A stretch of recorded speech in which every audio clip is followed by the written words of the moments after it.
Hello বন্ধুরা, তো দেখুন এই যে আমি এখানে কিন্তু বাদামের বীজ লাগিয়েছিলাম।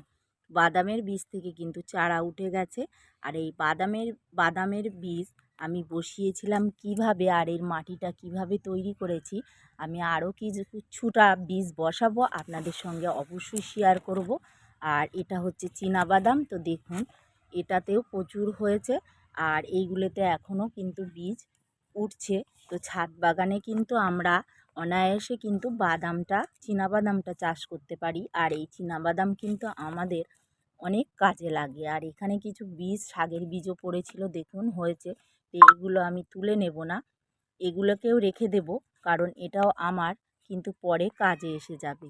শাক হিসেবে আমরা কিন্তু ব্যবহার করতে পারবো। তো দেখুন এইভাবে অবশ্যই আপনারা বাদামের বীজ বসিয়ে ফেলুন। আর যেখান থেকে আপনারা বীজ কেনেন সেখানে খোঁজ করবেন, বাদামের বীজ পেয়ে যাবেন।